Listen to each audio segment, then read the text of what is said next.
Being sure of yourself can take some practice. One of the ways we help people to be sure of themselves is through the technique we call committed speaking. We observe that many people, even in negotiations, are not very careful or committed to what they say. Very often, they offer up too much information, talk too much, and destroy all of their own advantages in a deal. I've seen it more times than I can count, and I've seen it especially in the way that women negotiate. Sometimes you can be a bit nervous, or be hit with a surprise or two along the way, and find yourself pretty shaken up. But there is a way to maintain control over yourself in a negotiation. That control is rooted in your voice. Your voice, your speaking, is the one thing that you will always have in a negotiation. Situations will change, settings will change. What is at stake will change, but what you will always have absolute control over is your speaking. And being aware of your voice is a crucial part of being sure of yourself and having the confidence to make it through any negotiation. I'll be clear here. Getting better at using your voice in this way will take practice. Most likely, a lot of practice. But your investment now will pay huge dividends as you move forward and become a better negotiator. Practicing being in control of your speaking will lead to the practice we call committed speaking. And committed speaking is about the intent of your speaking before it's about the content.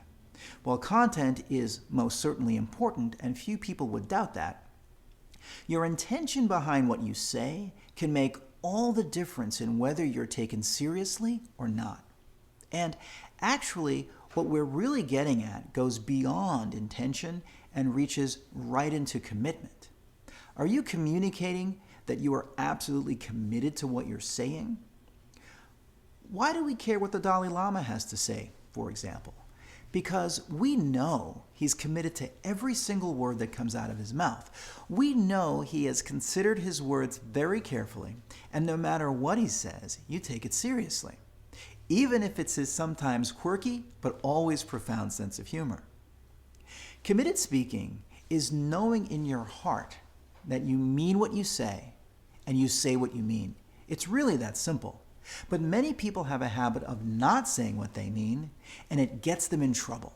And not being clear or committed to your speaking is licensed to create a disaster in a negotiation. Once you are known as someone who is committed to what they say, you'll be taken more seriously, and people will be more willing to accept your offers and requests. Obviously, these things are important in any negotiation. Imagine how you feel when someone is speaking to you, but they are being wishy-washy and indecisive. I mean, how does that make you feel? If you're like me, listening to a person being unclear or indecisive really makes my skin crawl. A couple of reasons. First, because people who are unsure of themselves really, to me, feel kind of creepy. And second, because people who do not know what they really want are actually wasting my time, and I'm really aware of that. You may find that approaching committed speaking is a style of speaking that is wholly new for you or very uncomfortable.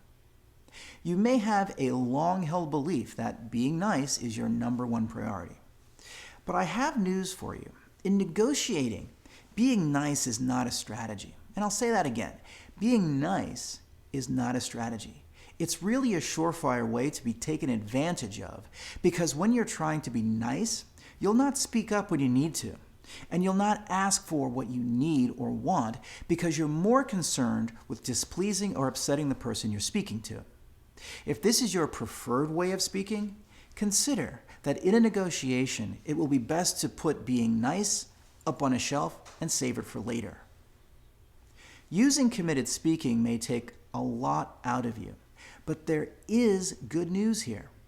You know and I know that for many women, maybe even you, are not really comfortable about being straight in your communication. You may be relieved to know that with committed speaking, you do not need to stay in that mode for long periods of time.